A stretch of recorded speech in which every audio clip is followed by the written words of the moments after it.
Welcome to the health segment. हमारे साथ मौजूद हैं doctor Syed Mahmudul Hasan, consultant endocrinologist, services hospital Lahore. अस्सलाम वालेकुम, वेलकम टू द शो। कैसी हैं आप? डॉक्टर साहब, क्या वजह होती है कि बच्चों की जो हाइट है वो शॉर्ट रह जाती है? क्या वजूहात हैं इसकी? एक तो टॉपिक बड़ा अच्छा है। इसमें हमें चाहिए कि सबसे इम्पोर्टेंट चीज़ है बच्चों के लिए उनके पेरेंट्स। सो मैं चाहूँगा कि इसके थ्रू पेरेंट्स को बताएं कि छोटा कद कहते किसे हैं, छोटा कद होता है कि नहीं होता। तो पेरेंट्स को तो ये बताना कि यार अगर आपको लगता है कि आपका बच्चा अपने हम असर बच्चों के साथ से छोटा, काफ़ी छोटा लग रहा है, तो काइंडली डॉक्टर के पास जाए। दो तरह के बच्चे छोटे होते हैं। एक जो अपनी हम उम्र बच्चों में अगर 100 बच्चे हम खड़े करते हैं और उनमें से उसका नंबर 95 से नीचे आता है, तो उसको हम अपनी मेडिकल टर्मिनोलॉजी में कहते हैं कि वो बच्चा या वो बच्ची शॉर्ट स्ट्रेचर में आता है। अगर वो शॉर्ट स्ट्रेचर में आता है तो टिपिकल अंडरलाइन कोई डिजीज़ होगी, या मोस्ट कॉमन काज पाकिस्तान जैसे माशरे में या पूरी दुनिया में भी डाइट है।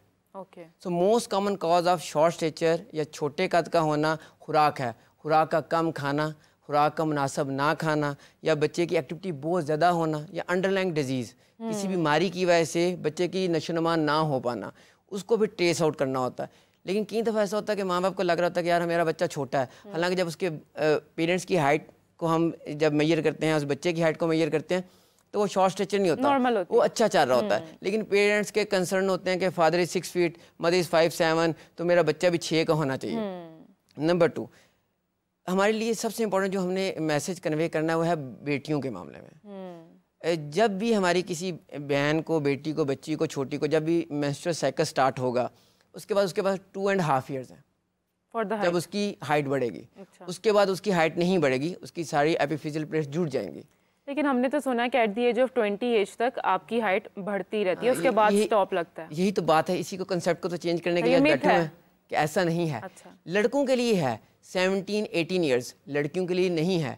आज से 20-25 साल पहले चले जाएं, यानी ऐसा नहीं है, ये मिसकंसेप्शन है। एज आपकी नहीं बढ़ती है, 20 एज के बाद नहीं बढ़ती। 18 पे आ जाए, 18 पे आ जाए, 20 पे चले जाए। लड़कों के लिए 18 रख लें, लड़कियों के लिए ऐसा नहीं है। पहले प्यूबर्टी जो बलोगत कह लें, बलोगत पहले लेट आती थी, अब जल्दी आती है। अब लड़कियों की 8 ईयर्स में स्टार्ट हो जाती है, लड़कों की 9 ईयर्स में स्टार्ट डॉक्टर साहब, हम देखते हैं कि आजकल बच्चियों का साइकिल बहुत जल्दी एज में स्टार्ट हो जाता है, 8-9 ईयर्स में। तो क्या उसके बाद भी हाइट नहीं बढ़ती? एग्जैक्टली, मैं तो बिल्कुल क्लियर बता रहा हूँ, 2.5 ईयर्स हैं। अच्छा। तो इसलिए लड़कियों के मामले पे मैं पेरेंट्स को रिक्वेस्ट करूंगा आपके थ्रू ही, इस प्लेटफॉर्म के थ्रू, कि काइंडली लड़कियों की हाइट पे ज्यादा फोकस करना। अगर आपको लगता मतलब उससे पहले ऐसी डाइट इतनी अच्छी होनी चाहिए आपकी कि आपकी हाइट जो है वो फिर आगे जाके सफर ना करे। लेकिन डाइट में बड़ा आजकल की हमारी जो जनरेशन है डिफरेंट है। ये चाहेंगे कि हम बर्गर खाएं, ये चाहेंगे कि हम पिज़्ज़ा खाएं, ये चाहेंगे कि हम ना बाहर से ही खाना खाते रहें। सो मैं हमेशा अपने पेरेंट्स को, जो हमारे पास आते हैं जो शॉर्ट स्ट्रेचर हैं, जिनकी डाइट की वजह से प्रॉब्लम है, तो मैं कहता हूँ यार घर में बर्गर बना के दे दो। अच्छा। देखिए कंसेप्ट क्या है, कंसेप्ट है कि आपने एनर्जी इनटेक ज़्यादा करना है और एनर्जी आउटपुट कम हो तो आपकी बॉडी के पास एनर्जी होगी तो आप ग्रो करेंगे। हेल्दी चीज़ खाएं। एग्जैक्टली, हेल्दी चीज़ में क्या है, दूध पीना। हेल्दी, जब बच्चा दूध नहीं पीना चाहता, कई दफ़ा पेरेंट्स डांट रहे हैं ये दूध नहीं पीता, मैं इसे दूध पिलाने की कोशिश करती हूँ, मैं ज़्यादा डांट रही हूँ। हाइट के लिए क्या डाइट होनी चाहिए, क्या क्या चीज़ें आपको डेली अपनी लाइफ में ऐड करनी चाहिए? बच्चों की हाइट के लिए सबसे बड़ा देखिए बोन्स हैं। हाँ जी। इनमें कैल्शियम है।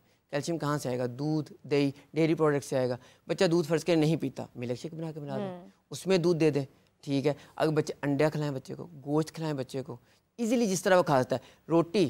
रोटी फुल ऑफ कार्ब्स है और फुल ऑफ एनर्जी है, बच्चों को खाना खिलाएं।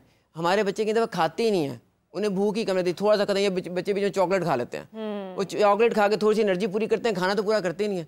सो पेरेंट्स को यही होता है कि एक तो डांटे मत। आजकल की जनरेशन वो नहीं है जो हमारी जनरेशन थी कि हम अम्मा से भी डरते थे, अब्बा जी से भी डरते थे। अब वो डरते नहीं है, वो आर्गू करते हैं आपसे, कहते हैं मुझे तो ये पसंद है, मुझे तो ये पसंद है।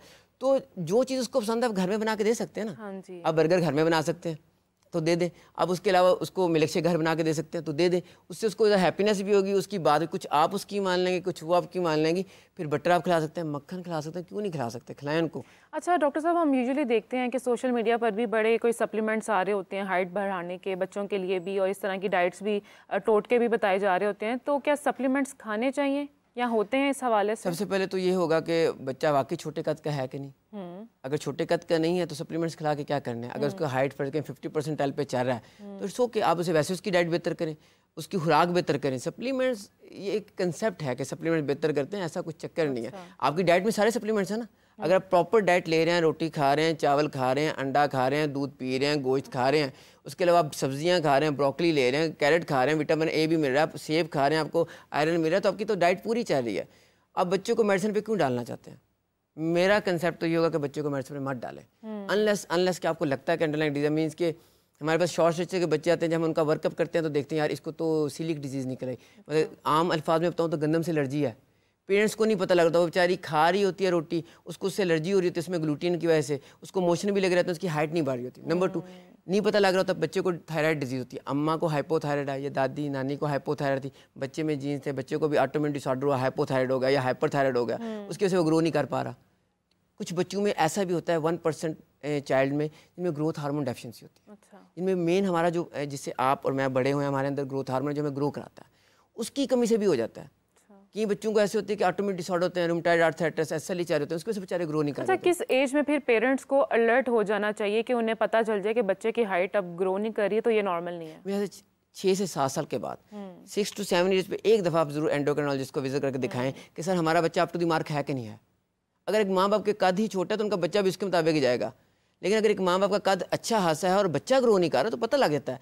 माँ को सबसे ज़्यादा, माँ को बड़ा क्लियरली पता लग जाता है कि यार ये कज़नों में कैसी है या ये कज़नों में कैसा है, ठीक है ना, ये इसका कद ये उनके कंधों के बराबर चल रहा है या ये वाकई उनके कानों से ऊपर चल रहा है, तो फिर इस तरह होता है। कि लड़कों के मामले में हमें इसलिए आसान है कि लड़कों में कहता है कॉन्स्टिट्यूशनल डिले। कॉन्स्टिट्यूशनल डिले होता है कि मैं आई एम फादर और मेरी हाइट ग्रो की 13-14 साल में यकदम मैंने ग्रो किया, तो कई दफ़ा बच्चा मुझे ही फॉलो करेगा, मेरा बेटा मुझे फॉलो करेगा, कई दफ़ा उसका कद नहीं बढ़ेगा तो उसको हम 14 साल तक ऐसा लेके चलते हैं, अंडरलाइंग डिजीज़ को रूल आउट कर लेते हैं, कोई डिजीज़ नहीं है तो वेट करते हैं, 14 साल पे एकदम वो ग्रो कर जाएगा। ऐसा है क्योंकि ऐसे बहुत सारे एग्जांपल्स हैं हमारी अपनी फैमिली में भी, हम देखते हैं कि एक बच्चा है उसकी हाइट जो है वो ग्रो नहीं कर रही है, लेकिन एक सडन एज पर आके वो एकदम से इतनी ज़्यादा हाइट निकलती है कि फिर इसी को हम कॉन्स्टिट्यूशनल डिले कहते हैं कि आप अपने फादर के जीन्स को फॉलो करेंगे।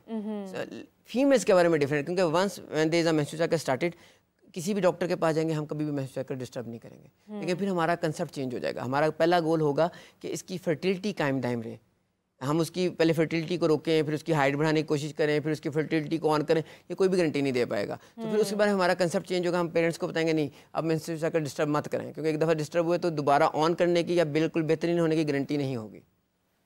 अच्छा, बच्चों की ओवरऑल डाइट कैसी होनी चाहिए? जैसे अभी आपने बताया कि हम जंक फूड पे ज़्यादा फोकस करते हैं, तो एक स्पेसिफिक कौन सी एज है जिस पे हमें अच्छी डाइट स्टार्ट करनी चाहिए? क्या क्या इंक्लूड करना चाहिए? जैसे दूध है, खजूरें भी कहते हैं कि लोग खानी चाहिए, तो स्टार्टिंग से है, इसमें कोई ऐसा कंसेप्ट नहीं है कि बच्चों को 6 साल पे आगे स्टार्ट करें। क्यों? बच्चा जब से हमारा बच्चा 6 महीने का तब से उसकी डाइट बेहतर होनी चाहिए।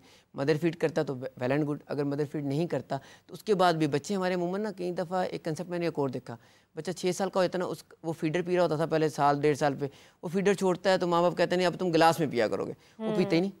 वो कहता है जी फिर आप मुझे फीडर नहीं दोगे तो फिर मैं गिलास में नहीं दूंगा। तो कुछ अकोमोडेट करें, जिस तरह वो ले रहा लेने दें, और ये स्टार्टिंग से ही होगा। ये हाइट वेलोसिटी बचपन से ही स्टार्ट होती है। ऐसा नहीं हो सकता कि आप कहेंगे 6 साल पे आके डाइट बेहतर करेंगे तो बढ़ जाएगी। हर साल बच्चे ने ग्रो करना है और हर साल अप टू दी मार्क लेके जाना, तो हर साल हम चाहेंगे हर चीज़ उसकी एड ऑन हो।